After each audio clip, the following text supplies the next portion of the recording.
तो भाई एक अनुभव शेयर करना चाहता था आपके साथ। कुछ दिन पहले एक भाई साहब आए मिलने, तो उनको कैंसर हो गया था और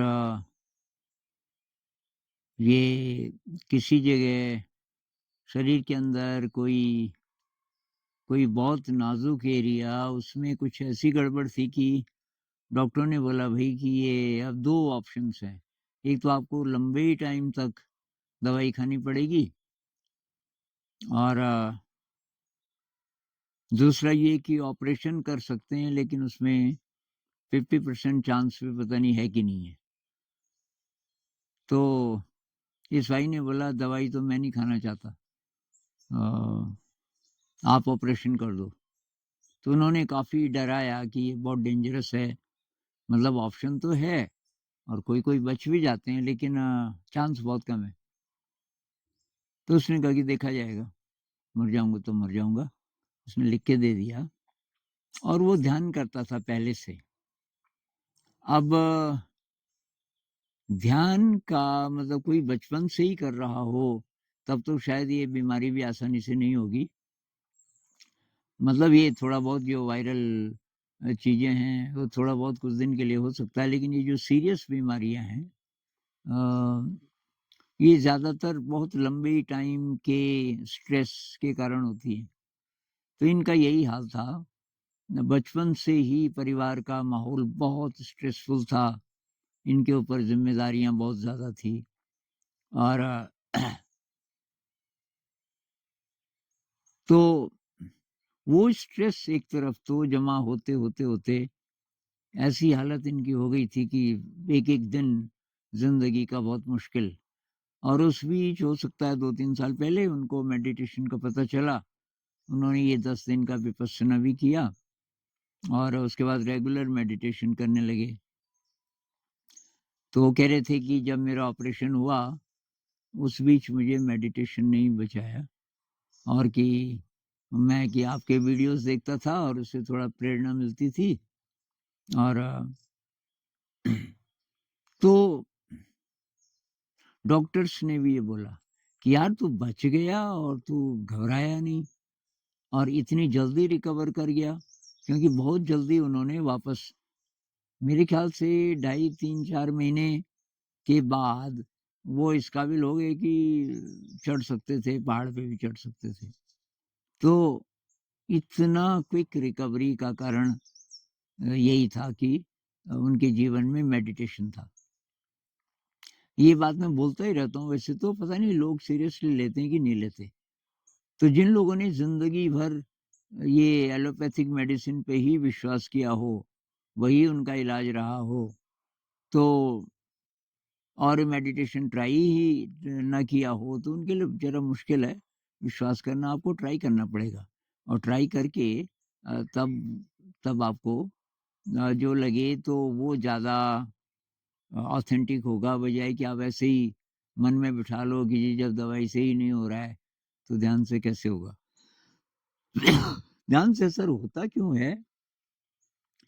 तो कहते हैं हमारा जो ब्लूप्रिंट है, वो हमारे एस्ट्रल बॉडी में है। कोई एनर्जी बॉडी है हमारे साथ हर समय, उस एनर्जी बॉडी मतलब वो प्राइमरी है और ये सेकेंडरी है।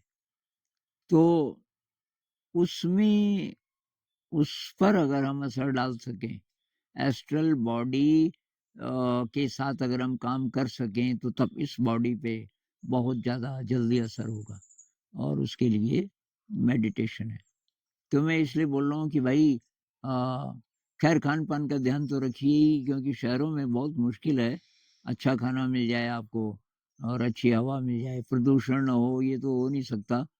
कुछ-कुछ गड़बड़-गड़बड़ कितना भी आप सावधान रहें, जाएगा ही अंदर।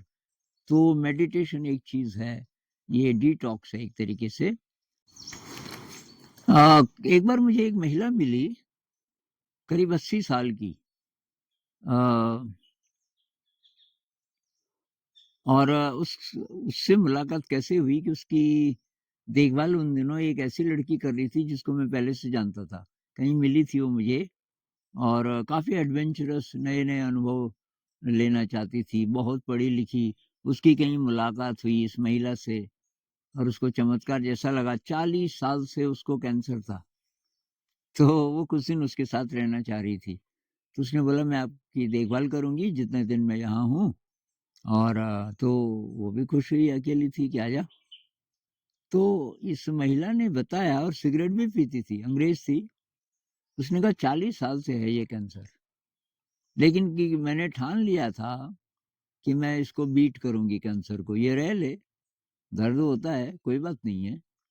तो कैंसर के साथ जी रही थी खुशी-खुशी, विल पावर के कारण, इस विश्वास के कारण कि मेरे अंदर ऐसी शक्ति है, ऐसी हीलिंग पावर है कि मैं मरूँगी नहीं और मैं ठीक-ठाक भी रह लूँगी, चाहे ये कैंसर भी रहे। अगर उसको ध्यान भी आता होता, मेडिटेशन, तो उसको कैंसर के सारे सिम्पटम्स कब के ख़त्म हो चुके होते, लेकिन ये उसको पता नहीं था। मेडिटेशन का पता नहीं था, केवल विश्वास के बल पे इतना ज़्यादा वो कर पाई। तो ये दोनों चीज़ें ज़रूरी है मेरे ख़्याल से। एक मेडिटेशन, दूसरा विश्वास। अगर आपका आधा-आधा विश्वास है, मेडिटेशन ट्राई तो कर रहे हो लेकिन पूरा विश्वास है नहीं उस पे, तो पूरी श्रद्धा नहीं है। यानी कि पूरे मन से तब आप कर नहीं रहे होंगे, तब नहीं होगा उसका उतना असर। और कुछ लोग थ्योरी से रुक जाते हैं कि जी वेदांत में तो बोलते हैं मैं न शरीर हूँ, न मैं मन हूँ। अब आप बोल रहे हो शरीर पे फ़ोकस करो, विपश्यना में तो वही बोलते हैं ना, कायानुपश्यना, साँस से शुरू करके बेसिकली फिर शरीर है। शरीर पे ध्यान लगाओ और वेदनानुपश्यना में और भी ज़्यादा गहराई से ध्यान लगाओ, क्योंकि अब शरीर में संवेदनाएँ पैदा होने लगी और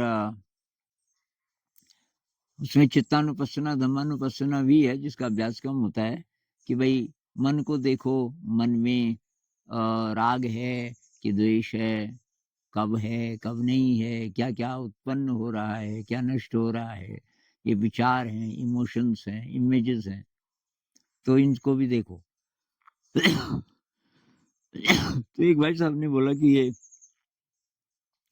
आप एक तरफ तो विपश्यना को रिकमेंड करते हैं जिसमें शरीर पे ध्यान लगाते हैं और दूसरी तरफ आप ये भी बोलते हैं कि हम प्योर कॉन्शियसनेस हैं और बियॉन्ड बॉडी माइंड है। तो भई ये दोनों बातें सही हैं। बियॉन्ड जाने से पहले इसके साथ काम तो करना पड़ेगा ना। शरीर और मन के बियॉन्ड की जो स्थिति है अ, अब कोई डायरेक्टली पहले से वहाँ हो राजा जनक की तरह और उनको ऐसा कोई मिल जाए अष्टावक्र जी की तरह, तो उन्होंने बस बोला ही बोला। बोल के ही समझा दिया और उनको अनुभूति हो गई, वो तैयार थे पहले से। लेकिन हम ज़्यादातर लोग तैयार नहीं होते उसके लिए कि भई कोई हमें हिंट दे दे बस, क्योंकि नहीं तो पढ़ के ही हो जाता ना।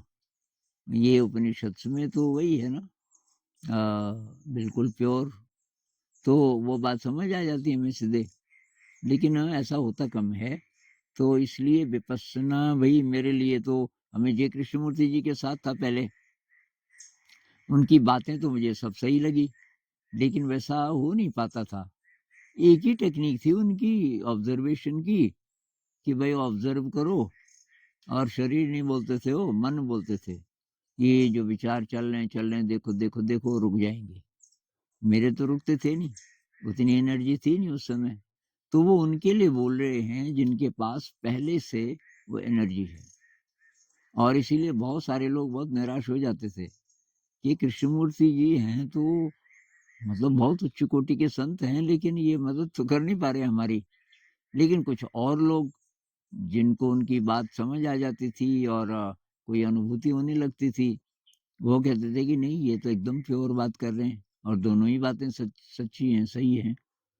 तो भई मैं तो यही बोलूँगा कि अगर आप पहले से बहुत हाई एनर्जी में हैं, आपको ये सीधे पता चल जा रहा है कि आई एम प्योर कॉन्शियसनेस, तब तो ठीक है, नहीं तो भई ये विपश्यना बहुत ज़्यादा यूज़फुल है।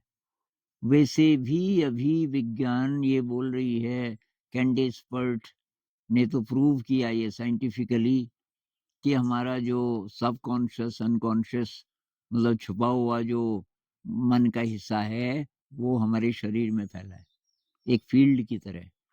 जैसे इलेक्ट्रोमैग्नेटिक फ़ील्ड होता है या मैग्नेटिक फ़ील्ड होता है चुंबक का कि कहाँ-कहाँ तक किस पैटर्न में खींचेगा लोहे के टुकड़ों को, वैसे ही ऐसा फ़ील्ड है कोई हमारे शरीर में, शरीर के चारों तरफ कह लीजिए, और पुरानी भाषा में कहते थे कि एस्ट्रल बॉडी है हमारी, उसी को कैंडेसफोर्ड फ़ील्ड बोल रही है। और वहाँ हमारा ये है, छुपा हुआ जो हिस्सा है मन का, उसके साथ काम होता है जब आप शरीर के साथ काम करते हो, जो विपस्सना में होता है। तो ये भाई ट्राई कीजिए, जो विपस्सना पहले से कर रहे हैं उनको तो पता ही है, गोयनका जी की शुरुआत कहाँ से हुई थी, उन्होंने सीखा भी क्यों विपस्सना और फिर पूरी दुनिया में फैला दिया। उनको माइग्रेन होता था, बहुत बड़े उद्योगपति थे, विदेश जाते रहते थे, तो दुनिया के अच्छे से अच्छे हॉस्पिटल में इलाज करा सकते थे। लेकिन पता चला कि ये इनक्योरेबल है माइग्रेन, और ये अंत में फिर ऐसा हो गया कि कोई इलाज नहीं है इसका। वो मॉर्फिन लेते थे, अब मॉर्फिन की डोज़ बढ़ाते गए, पर शरीर उसी अनुपात में उसको डाइजेस्ट कर लेता है शायद। तो फिर एक स्टेज ऐसी आई कि अब मॉर्फिन भी तुम ले लो तब भी मरोगे, और मॉर्फिन नहीं लो तब भी मरोगे। तो वो अब बहुत परेशान, क्या करें? फिर किसी ने बताया एक ये 10 दिन का ध्यान होता है। अब उनको बिल्कुल विश्वास नहीं था गोयनका जी को, पर अब मरता क्या ना करता, उन्होंने कहा यार अच्छा ट्राई कर लेता हूँ, 10 ही दिन की बात है। और उस 10 दिन में उनका माइग्रेन गायब। कई साल से तड़प रहे थे, 10 दिन में सब ठीक। तो उन्होंने देखा यार ये तो चमत्कार है, ये बात तो औरों को भी बतानी चाहिए। तो उन्होंने अपने गुरुजी को बोला, उबाखिन जी को, कि ये तो कमाल की चीज़ है। उन्होंने कहा कि हाँ, लेकिन सीख पहले इसको अच्छी तरह, इसकी थ्योरी भी, और खूब प्रैक्टिस कर।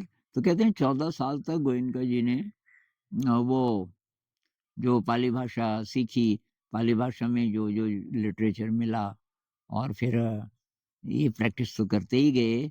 फिर उनके गुरुजी ने बोला कि अब तुमको इसको फैलाना है, और तो भारत आए पहले, यहाँ से शुरुआत हुई, इगतपुरी से शायद। तो अभी भई ज़िंदगी बहुत स्ट्रेसफुल है, स्ट्रेस से आप बच नहीं सकते, बहुत मुश्किल है शहरों में। खान-पान भी कितनी भी कोशिश करोगे आप, बहुत ज़्यादा ऑर्गेनिक, बहुत ज़्यादा शुद्ध, कितनी भी कोशिश करो, कुछ न कुछ केमिकल्स आपके अंदर जाएँगे। और फिर हवा का क्या करोगे? क्योंकि प्रदूषण बहुत ज़्यादा है। आप अच्छी से अच्छी लोकेलिटी में भी आप रहते होंगे, तब भी वही प्रदूषण है। पानी पानी जो आपके टैप में आ रहा है, तो पता नहीं कितने केमिकल्स उसमें होंगे। अब आप उसको शुद्ध करोगे भी तो कितना करोगे? तो काफ़ी मात्रा में ये समझो कि गड़बड़ जा रही है हमारे शरीर में। हम कितना भी सतर्क रहें, तो साथ-साथ उसको डिटॉक्स करना ज़रूरी है। वो जो ज़हर जा रहे हैं अंदर, साथ-साथ, ये नहीं कि जमा हो गए तो फिर तो बीमारी पैदा हो जाएगी तब तक। बीमारी हो गई तब उसको हटाने में बहुत टाइम लगता है। पर होने ही ना दें, होने ही ना दें। जिस तरह हम सफाई करते हैं ना कमरे की, रोज़ झाड़ू लगाते हैं, ये नहीं कि महीने में 1 बार, वो तो फिर तब तक बिस्तरों पे बदबू आने लगती है। तो रोज़-रोज़, ऐसे ही रोज़-रोज़ हमें अपने को डिटॉक्स करना पड़ेगा। तो ये जो ध्यान का हम अभ्यास करते हैं बैठ के भी, और सारे दिन भी माइंडफुलनेस, और जो मन है उसकी सफाई तो भई मिनट-मिनट में करनी पड़ेगी। कोई नेगेटिव इमोशन आया, गुस्सा आ गया, लालच आ गया इत्यादि, जैसे ही आया वैसे ही साफ कर दो, उसको झाड़ू लगा दो। साफ हो गया? तो 1-1 मिनट में देखना पड़ेगा आपको, हो सके तो कुछ-कुछ सेकंड्स में, मतलब लगातार, लगातार नज़र रखनी पड़ेगी मन पे, और हो सके तो लगातार बॉडी अवेयरनेस, शरीर की अवेयरनेस। तो ये मैं शेयर करना चाह रहा था कि भई ये ना केवल आध्यात्मिक यात्रा के लिए ज़रूरी है मेडिटेशन, बल्कि ठीक-ठाक ज़िंदा रहने के लिए भी ज़रूरी हो गया अब तो। क्योंकि लाइफ़ बहुत ज़्यादा स्ट्रेसफुल और बहुत ज़्यादा केमिकल लोडेड हो गई है, तो कुछ न कुछ करना ही पड़ेगा। नमस्कार।